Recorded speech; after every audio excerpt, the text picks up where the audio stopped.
창세기 3장은 우리 모두가 잘 아시는 것처럼 아담과 하와의 타락 사건이 기록된 성경입니다. 제가 개인적으로 성경에 기록된 안타까운 사건이 여러 가지가 있는데요. 그 중에 하나가 창세기 11장에 기록된 바벨탑 사건입니다. 하나님께서 명확하게 생육하고 번성하여서 이 땅에 충만할 것을 명령하였음에도 불구하고 그때 당시에 타락한 사람들이 성읍과 탑을 건설하여 그 탑 꼭대기를 하늘에 닿게 하여 우리 이름을 내고 온 지면에 흩어짐을 면하자라고 하나님의 명령을 정면으로 대항하여 거부하고 불순종하게 됩니다. 이 하나님께서 강림하셔서 사람들의 언어를 나누게 되고요, 언어 소통이 안 되니까 결국은 바벨탑 쌓기를 멈추고 온 지면에 흩어지게 됩니다. 그것 때문에 우리가 지금 외국어를 배워야 되는 생고생을 하고 있습니다. 이 창세기 11장 사건만 없었다면 참 좋았겠다라는 생각을 가끔 합니다. 그런데 이 사건과 비교할 수 없는, 가히 비교도 되지 않는 엄청난 사건이 바로 창세기 3장에 기록된 아담과 하와의 범죄 사건입니다. 이 죄로 인하여 하나님께서 영원히 살도록 한 아담과 하와가 죽게 되는 그런 형벌을 받게 되고요, 땅이 저주를 받아 가시덤불과 엉겅퀴를 내므로 우리 사람은 더욱더 고생해야지만 이 땅의 소산을 얻게 되는 안타까운 삶을 살게 되었습니다. 무엇보다도 하나님과 사람과 사람과의 관계가 깨짐으로 참 고통스러운 인생을 살아갈 수밖에 없게 되었고요. 그렇다면 이와 같은 최악의 결과를 낳게 된 그 과정을 가만히 들여다보면 왜 이와 같은 안타까운 사건이 발생했는가라는 것을 추적해 보면은요, 결국은 사탄의 유혹 때문인데, 사탄의 유혹의 핵심이 무엇이냐면 이 선악과를 먹으면 하나님과 같이 된다라는 유혹이었습니다. 물론 사탄이 말한 것처럼 선악과를 따먹고 난 다음에 하나님과 같이 되지 않았습니다. 선악을 알게 되었지만 선을 행할 능력은 사라지고요, 악을 행할 능력만 커지고 하나님과 같이 되기는커녕 하나님을 두려워하여 피하게 되는 불행과 고통이 찾아오게 되었습니다. 그런데 이 사탄의 유혹의 핵심이 무엇이냐면 하나님과 같이 된다라는 겁니다. 자, 그러면 하나님과 같이 된다는 것이 어떤 의미인가라고 했을 때에 여러 가지로 해석이 되겠지만 그 핵심 중에 하나가 무엇이냐면 선, 악을 나 스스로 구별하고 정하겠다라는 것입니다. 그럼 절대 권력을 가지게 되면은요, 절대 평가를 가지고 싶은데 사탄의 유혹의 핵심이 무엇이냐면 성경이 무엇이라고 말하든 내가 정하는 것이 죄가 될 수도 있고 내가 정하는 것이 죄라도 죄가 아니게 되는 것, 그것이 하나님과 같이 된다라는 유혹의 핵심 가운데 하나라는 겁니다. 우리 모두가 잘 알고 있는 것처럼 사람이요, 절대 권력을 가지게 되면 그 안에 초월적인 법 집행권에 대한 갈망이 생깁니다. 내가 절대 권력을 가지게 되면은요, 내가 어떠한 죄를 지어도 그 법 위에 서 있기를 원하는 마음이 있어요. 그래서 내가 죄를 지어도 그거는 죄가 아니야 라고 말을 하면 죄가 아니게 되는 것. 다른 사람이 죄를 짓지 않아도요, 너 죄 지었어 그러면 형벌을 받게 되는 것. 이것이 사탄이 아담과 하와에게 유혹한 하나님과 같이 되는 것 가운데 하나였다라는 겁니다. 자, 그런데 지금 이런 시도를요, 대놓고 하고 있는 것 중에 하나가 뭐냐면 포괄적 차별 금지법을 입법화해서 통과하려고 하는 시도입니다. 자, 그러면 포괄적 차별금지법이 무엇인가, 무엇이 문제인가, 자, 이것을 좀 알아야 되겠는데요. 제가 수십 편의 영상을 본 것 같습니다. 논문도 찾아보고 또 책도 보았는데요, 이것을 가장 압축적으로 핵심적으로 잘 가르쳐주는 영상과 책이 있는데, 하나는 물맷돌 문화연구소 PD가 설명한 것이고요, 또 하나는 김용준 변호사님이 영상을 통해서 책을 통해서 설명한 것인데, 이것을 좀 압축해서 제가 좀 잘 설명을 해보도록 하겠습니다. 사랑하는 성도님들, 차별을 받고 있는 사람들이 있다면 사회가 보호를 해줘야 되는 것이 맞습니다. 특별히 우리 기독교는 사회적 약자들을 향하여 더 많이 그들을 보호하고 섬길 것에 대해서 명령하고 있는 종교이기 때문에 더욱더 사회적 약자들을 보호해야 되는 것은 맞고 성경이 말하는 바입니다. 그래서 우리나라는요, 차별받는 사람들을 보호하기 위해서 개별적 차별금지법이 이미 시행되고 있습니다. 이 개별적 차별금지법 안에 여러 가지 법이 있는데요. 양성평등기본법, 남녀고용평등법, 장애인차별금지법, 외국인 근로자 보호법 등 차별받는 분들을 위해서, 그들이 보호받기 위해서 이미 많은 법들이 시행되고 있습니다. 그런데 포괄적 차별금지법이 정말 소수 약자들을 위한 법인가? 그렇지 않다라는 거예요. 만약에 이와 같이 차별받는 사람들을 위해서 더 법적인 보호가 필요하다면 개별적 차별금지법을 더 디테일하게 섬세하게 만들어서 시행하면 되는 문제입니다. 그런데 그렇게 하지 않고 왜 굳이 포괄적 차별금지법을 만들어서 통과시키려고 하는가라고 했을 때에, 여러분, 이 포괄적 차별금지법에는요, 전에 들어가지 않았던 3가지 조항이 들어가 있는 것을 알 수 있습니다. 이미 우리나라 가운데 이 차별금지법이 시행될 때에 이것은 건전한 비판이다, 건전한 비판의 대상이 된다, 그래서 이것은 잘못됐다라고 말할 수 있는 영역의 것이 있었는데, 그 3가지를 이제 포괄적 차별금지법 안에 포함시킴으로 그 3가지조차도 비판의 대상이 되지 못하도록 하려고 하는 목적을 가지고 있는데요. 그 중에 첫 번째가 성적 지향입니다. 성적 지향은 말 그대로 동성애를 비판하지 못하게 하겠다라는 것입니다.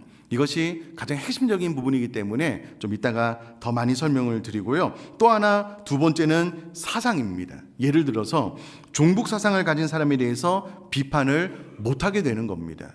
또 구체적인 예를 들면은요, 누군가 나는 김일성을 믿는 주체 사상을 가지고 있다라고 밝혀도요, 이 사람이 공무원이 되거나 어떤 나라의 일을 감당함에 있어서 이 이유가 그 사람을 뽑지 않는 이유가 되지 못하게 되는 거고요. 그 사람의 공직의 일을 감당하면서 나는 북한을 찬양해 라고 해도 막을 수가 없는 겁니다. 그것을 하는 순간 차별이 되기 때문에 그렇게 되지 못하게 되는 악법이고요. 3번째는 종교입니다. 이것도 예를 들면 사이비 이단 종교로 유명한 신천지 이만희 교주에 대해서 이렇게 공적인 자리에서 비판을 하면 그것도 차별이다 할 수 없게 하려 하는 법이 바로 이 포괄적 차별금지법입니다. 여러분, 이것은 진짜 정말로 심각한 악법인데요. 이 법이 통과되고 나면 각자의 건강한 양심과 표현의 자유를 심각하게 제약받게 됩니다. 자, 그러면 좀 어려울 수 있지만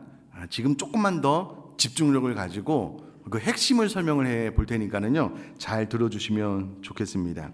그럼 포괄적 차별금지법에 숨은 반전이 있는데요. 그것이 무엇이냐면 젠더 이데올로기라는 겁니다. 여러분, 어떤 법이 구체적으로 만들어지기 전에는요, 이 법 이면에, 그 수면 아래에 이 법이 구체적으로 표현되기 위한 사상이 있습니다. 이념이 있습니다.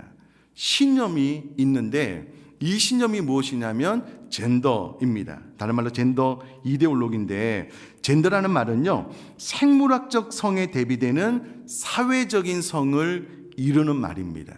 젠더라는 말이 무슨 말이냐면 하나님께서 창조하신 남성과 여성 생물학적인 성은 이제 더 이상 인정하지 않는다.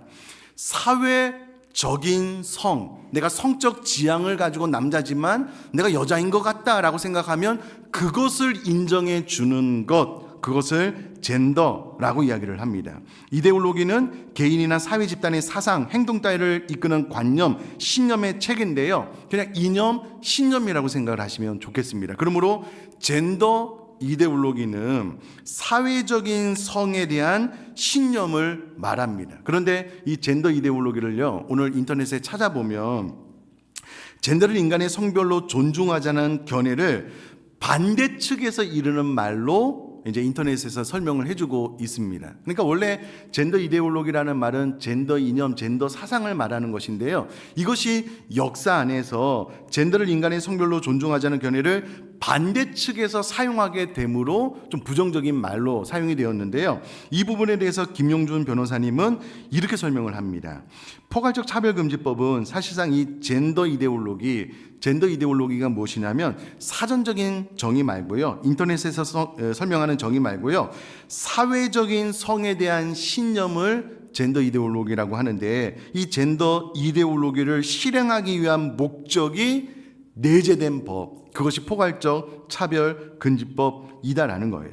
그러면 젠더 이데올로기가 무엇이냐면요, 사람은 태어날 때부터 남성과 여성으로 태어나잖아요. 근데 이 젠더 이데올로기는 태어날 때 주어진 생물학적 성별이 아닌 사회, 문화, 심리적으로 형성되는 성적 정체성인 젠더를 인정하고 자의적으로 성별을 선택할 것을 주장하는 사상입니다. 그러니까 하나님이 이 세상을 만들 때 남자와 여자로 만들었는데요, 이 남자와 여자로 이 성 전체를 다 표현할 수 없고, 이것은 불합리하고 자유롭지 않기 때문에 남성과 여성에 대한 개념을 완전히 허물어 버리는 거예요. 그래서 성경이 말하는 것처럼 남자와 여자의 성만 있다라고 말을 하면 이것은 혐오가 되는 겁니다.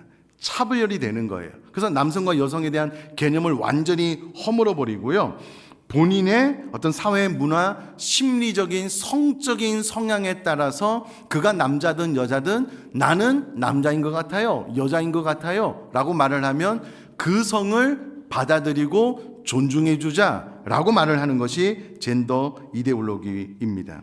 자, 그런데 이 포괄적 차별금지법으로 볼 때요, 생물학적 성을 주장하고 말하는 남성과 여성은 혐오의 대상이 되는 거예요. 차별을 하는 사람이 되는 겁니다. 그래서 이 포괄적 차별금지법으로 볼 때는요, 생물학적 성을 혐오 표현으로 간주하고요, 이것을 해체해야 되는 개념으로 보고 이것을 실행하기 위해서 만든 법이 포괄적 차별금지법이다라는 겁니다. 그러니까 남자와 여자라는 생물학적인 성별 기준을 완전히 허물어 버리고요, 사회적인 성별로 대처해서 그렇게 성별을 구별하자라는 것이 포괄적 차별금지법 아래에 깔린 신념, 이념, 사상이다라는 겁니다. 그럼 하나님께서 사람을 만드실 때 정확하게 남자와 여자로 만들었습니다. 근데 그 개념 자체를 이제는 완전히 무시하고 허물어 버리고 없는 것으로 하자는 거예요. 그래서 사회적인 본인의 심적인 성적 지향에 따라서 남자가 여자가 될 수도 있고 여자가 남자가 될 수도 있고 또 다른 성을 가질 수도 있는데 그 성이 100가지 이상이 된대요. 자, 어찌되었건. 자, 그럼 보셔요. 이 젠더 이데올로기는요, 남성과 여성 자체를 완전히 허물어 버려요. 그리고 본인이 선택한 다양한 성을 100% 다 인정하고 받아들여 주고 존중하자는 거예요. 그래서 남자가 어느 날 나는 사회적인 또 내 심리적인 또 나의 성적 지향을 따라서 나는 여자인 것 같아. 그럼 여자가 되는 거예요.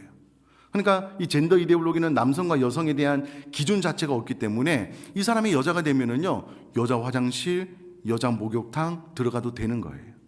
이때에 와, 이게 뭔 일이야? 라고 대항하거나 말을 하면 이게 오히려 차별, 혐오가 되는 것이 이 포괄적 차별금지법이 통과된 나라에서 지금 일어나는 현상들이다라는 겁니다.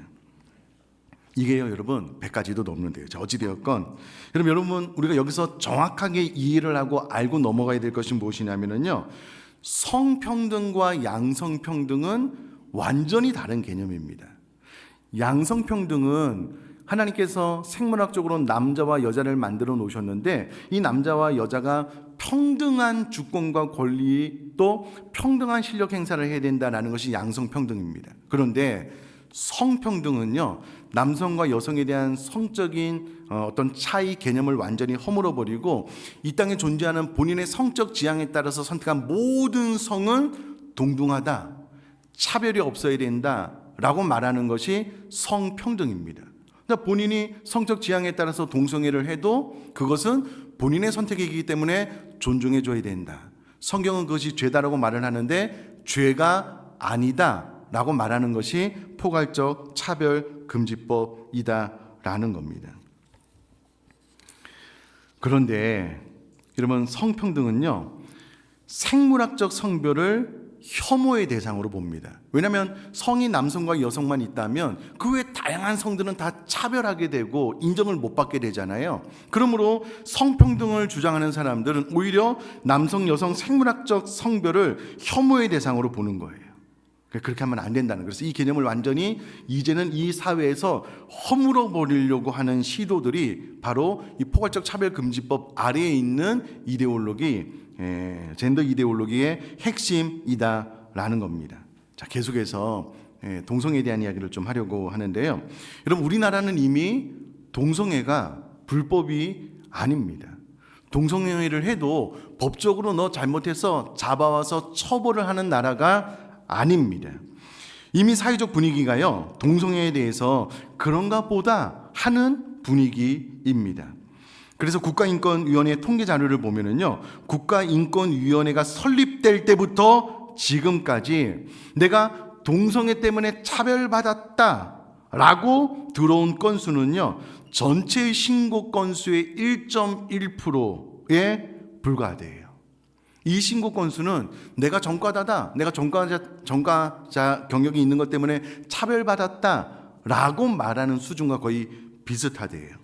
또 여러분, 이렇게 신고가 들어오면 허위 신고일 수도 있잖아요. 그래서 국가인권위원회가 다 조사를 해서 이거는 진짜 차별을 했다라고 인정한 건수가요, 1년에 한 건 혹은 두 건이래요. 그러면 동성애 때문에 지금 우리나라는 차별받는 나라가 아닌 거예요. 1년에 한 건, 두 건밖에 없는 거예요. 그러면 이런 나라에 굳이 왜 포괄적 차별금지법을 입법화해서 통과하려고 하느냐라고 했을 때에, 이 법이 통과가 된과 동시에 이 법을 반대하는 세력들을 축소하려고 하는, 위축시키려고 하는 어떤 흐름, 또 영적인 문제가 있다라는 겁니다. 여러분, 이따 설교를 계속 듣고 영상을 보시면 아시겠지만 이것은 기독교에 국한된 문제는 아닙니다. 그럼에도 불구하고 이 법이 통과가 되고 나면은요, 사회 사람들이 생각할 때에 왜 포괄적 차별금지법이 통과가 됐는데 왜 교회에서는 동성애가 계속 죄라고 이야기를 해? 기독교 잘못됐네? 이런 이념으로 가게 되는 겁니다. 그래서 이제 유럽, 미국, 기독교가 쇠퇴된 이유 가운데 하나가 이와 같은 법의 실행도 있다는 것을 우리가 분명히 인지를 할 필요가 있다라는 겁니다. 자, 이를 주장하는 사람들, 제가 이제 포괄적 차별금지법만 주장하는 사람들 말고요, 그 반대편을 주장하는 사람 영상도 여러 편 봤거든요.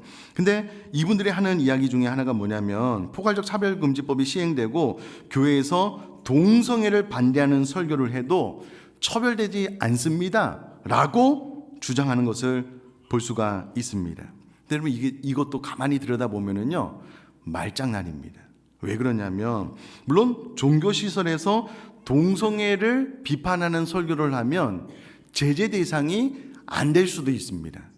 근데 문제는 이것이 유튜브를 통해서, 영상을 통해서, SNS를 통해서 다른 곳에 공개가 되잖아요. 그럼 처벌 대상이 된대요. 그러면 뭐 하자는 거예요? 교회는 설교 시간에만 듣고 이 모든 것들을 영상으로나 외부로나 말을 흘려보낼 수 없다라는 말입니다. 또 하나는 지금이 아닌 국가인권 이전 국가인권위원장이요, 동성애 관련 비판에 대해 우리는 처벌하지 않겠다라고 발언을 한 적이 있습니다. 근데 이 발언의 핵심은 형사처벌을 받지 않는다라는 거고요, 손해배상과 같은 징벌은 가능하다라는 겁니다. 이제 이 법이 통과되고 난 다음에 저처럼 설교자가 설교를 하면은요, 이 부분에 대해서 나 차별을 받은 것 같아 라고 국가인권위원회에 누구라도 이렇게 신고를 하잖아요. 그럼 처음에 경고를 준대요. 근데 두 번, 세 번 넘으면은요, 3천만 원 이하의 벌금을 내린대요. 근데 이것이 단회적이지 않대요. 두 번, 세 번 얼마든지 가능하대요. 그러면 여러분, 앞으로 교회에서 이 법이 통과되고 나면은요, 동성애가 죄입니다 라고 말을 하면 벌금을 여러분 한 4번 정도 맞으면은요, 1억 2천이에요. 어느 교회가 계속 설교할 수 있겠냐고요.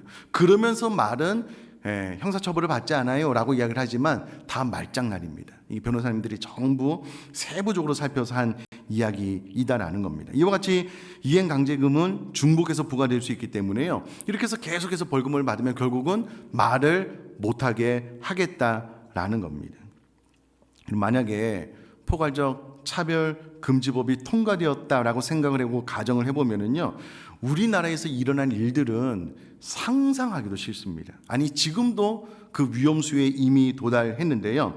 2022년 대법원은요, 인간은 누구나 자신의 성 정체성에 따른 인격을 형성하고 삶을 영위할 권리가 있다라고 판시를 했습니다. 그러면서 사람의 성을 결정하는 요소는 성기, 생물학적 요소뿐 아니라 정신적, 사회적 요소들도 포함된다라고 명시했습니다.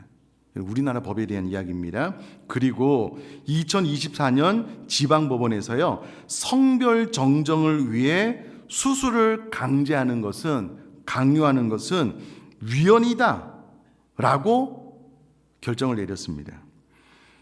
성확정, 이것은 이제 성전환 수술을 성확정 수술이다라고 이야기를 할 수가 있는데요. 성전환 수술 여부가 성별 정정의 절대적인 요건이 아니라 하나의 기준일 뿐이다라고 2024년 지방법원에서 판결을 내렸다라는 거예요.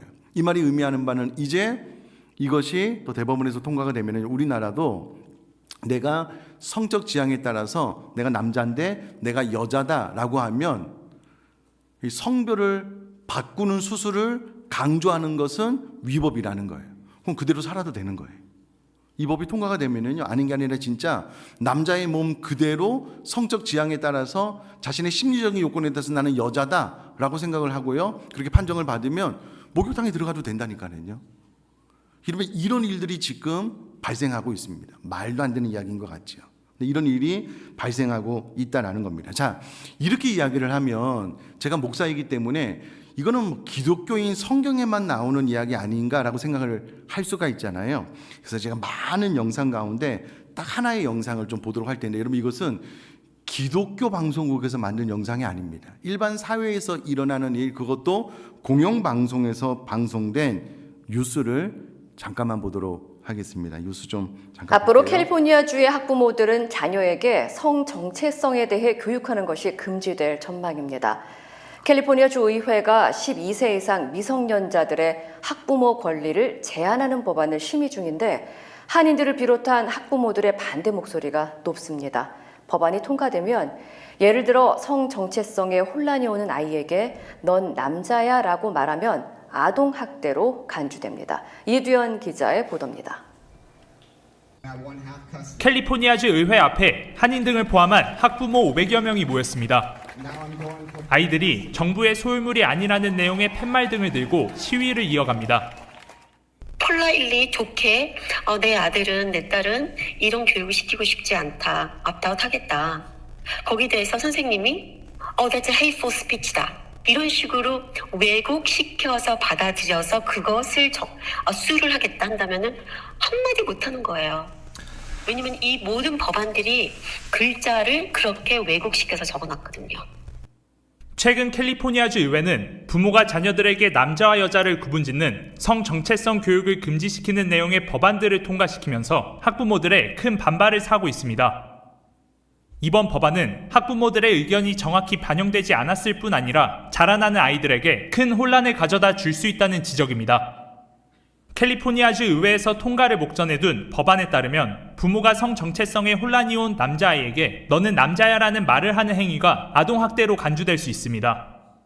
또 12세 이상의 미성년자가 자신이 동성애자라고 생각이 들 경우 부모의 동의 없이 성 정체성의 상담 등이 제공되는 것도 담겼습니다. 우리 엄마가 나의 성 전환에 동의를 안 한다. 협조 안 한다. 부모한테 얘기하기 힘들다. 이제 이런 조금만이라도 누안스를 이제 비치면은 학교 측에서 바로 이 아이를 집에 안 보내고 동성애들만 모여 있는 유스 퍼실리티에 보내게끔 돼 있어요. 부모한테 연락도 없이. 이로 인해 주정부가 부모로부터 자녀를 통제하기 위한 법안이라는 강한 비판도 나오고 있습니다. 근데 어느 날 갑자기 애가 집에 안 와. 이러면은요, 엄마가 미치고 엄마가 우울증 걸리고 엄마가 이제 자살한다고 나올 거예요. 이거는 아닌 것 같아라고 이제 엄마들이 생각을 하는 거죠. 그러니까 과반수가 넘는 게 민주당이다 보니까 캘리포니아에 그 정부는 100% 민주당이에요. 주민을 위한 게 아니에요. 이제 국민을 위한 게 아니라 자기네 어젠다를 위해서 지금 가는 거예요. 주의회가 주민 다수의 의견을 밀어붙이고 있는 가운데 해당 법안이 단순히 성교육뿐만 아니라 정치적 목적이 있는 것이 아니냐는 의혹도 제기되고 있습니다. MBC 뉴스 이도현입니다. 여러분, 이 뉴스는 기독교 방송에서 만든 게 아닙니다. 공영방송입니다. 기독교를 대변해 줄 이유도 없고요. 여러분, 이 포괄적 차별금지법과 같은 이런 악법이 통과되고 난 이후에 법은 계속 진화됩니다. 계속 개정이 되는 거예요. 그 심지어 내가 내 배 아파서 낳았는데 이 아이가 자라면서 내가 남자인지 여자인지 잘 모르겠어 그러면 그 아이가 몇 살이 되었던 야 너는 남자야 이렇게 하면 차별이 되는 거예요. 부모가 잡혀가는 거예요. 이게 말도 안 되잖아요. 근데 이런 일들이 지금 일어나고 있다라는 거고요. 우리나라도 포괄적 차별금지법이 통과가 되고 나면 향후 10년, 20년 안에 똑같은 일이 우리나라에서도 발생할 수밖에 없다라는 겁니다. 우리가 생각할 때 에이 목사님 뭐 그러겠어. 아니요. 이게 지금 이 나라에 전 세계에 일어나고 있는 일이다라는 겁니다.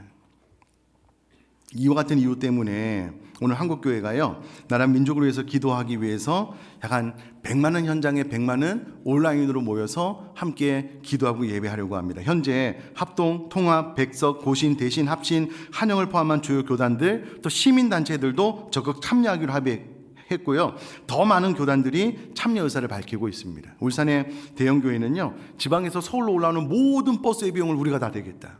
이건 반드시 막아야 되는 법이다. 한국에 있는 또 수도권에 있는 대부분의 대형 교회들도 이 집회에 참여하기로 결의를 하고 많이 참여할 겁니다. 그래서 우리 교회 성도님들도요. 가능하면 오늘 오전 예배를 마치고 중식을 맛있게 드시고 몸이 불편하거나 어렵지 않은 분들은 좀 현장에 가서 참여를 하시면 좋겠고요. 제가 영상을 쭉 보는 가운데 포괄적 차별금지법을 통과시키려고 하는 정치인 가운데요. 이 법에 동의하는 사람이 많다는 거예요. 이해를 못하겠어요. 그러니 보다 더 많은 숫자가 참석해서 반대하는 숫자가 많다는 것도 반드시 보여줄 필요가 있다는 겁니다. 자, 마지막으로 왜 말세에 왜 이와 같은 일이 생겨나는 걸까? 그 이유가 뭘까라고 생각을 해보면 사랑하는 성도님들, 우리 자녀들이요, 우리 다음 세대가 태어나서 남자와 여자 우리 부모님이 결혼해서 한 가정을 만들어서 성경이 말하는 정말 천국과도 같은 행복한 가정을 이루고 우리 다음 세대가 그것을 보고 자라났다면요, 굳이 동성애 기웃거릴 이유가 없을 겁니다. 근데 태어나서 보니 남자와 여자 우리 부모님 만나서 결혼을 했는데 전혀 행복해 보이지 않아요. 지옥 같아요. 맨날 지지고 볶고 싸우고 막 위협하고 자녀들도 불행하고. 그러면 굳이 남자와 여자가 결혼할 필요가 있나? 동성끼리 만나면 서로를 더 이해해주지 않을까? 위협이 좀 더 적어지지 않을까? 이렇게 해서 시작하지 않았을까요? 그래서 여러분, 우리 기성세대에 잘못이 있는 겁니다. 기성세대가 반드시 회개해야만 되는 거예요. 우리가 우리 사랑하는 자녀들에게 아빠 엄마로서의 행복한 모습, 행복한 가정생활의 모습을 보여줬다면요, 굳이 동성애 다른 성 기웃거리지 않아도 될 거예요. 근데 좋아 보이지 않거든요. 그러니 이와 같은 유혹에 쉽게 미혹되고 또 기웃거리고 또 관심이 가는 것 아니겠냐고요. 그래서 여러분, 이것을 나의 잘못으로 인지하고 우리가 회개해야만 됩니다. 우리 죄를 회개하고 하나님 이 땅과 이 민족이 새롭게 되고, 아마도 여러분 이 포괄적 차별금지법이 당장 통과될 거라고 말하는 사람은 없어요. 그러나 향후 5년 안에 통과될 것이다라고 말하는 사람들은 많습니다. 그러니 단회적으로 끝날 문제가 아니고요. 계속해서 여러분 이 포괄적 차별금지법은 4년 전에도 발의가 되었습니다. 근데 계속 이게 통과가 안 돼도 계속 발의를 하는 거예요. 그래서 끝까지 한번 통과시켜 보려고 하면 우리 기독교인들은 끝까지 반대하고 기도해야 될 줄 믿습니다. 그래서 여러분 가능하면 현장에 참석해 주시고 또 반드시 온라인으로 참석하면 그 참여자 인원이 뜨거든요. 이 부분에 대해서 인지하고 기도했으면 좋겠는데요. 좀 시간이 많이 가서 찬양은 하지 않고 바로 기도할 텐데, 여러분 들은 바 내용 그대로입니다. 여러분 유럽 해외는 이미 기독교가 초토화되고 있습니다. 심지어는 설교하다가 쫓겨나요. 교단에서 동성애를 인정했거든요. 교단에 속한 목사님이 동성애가 죄다라고 말하는데요, 설교하다가 잘려요. 이게 말이나 되는 소리입니까? 이런 일들이 일어나고 있습니다. 비그리스도인들도 본인의 자녀들을 네가 남성이다 여성이다 이렇게 가르치지 못하게 하는 법안입니다. 그러니 반드시 저지되고 막아질 뿐만 아니라 우리가 행복한 가정을 보여줄 수 있도록 이 나라 민족의 정말 성령의 발음으로 다시금 부흥의 역사가 일어날 수 있도록 주신 말씀 붙잡고요, 우리 통성으로 한번 기도하도록 하겠습니다. 기도하겠습니다.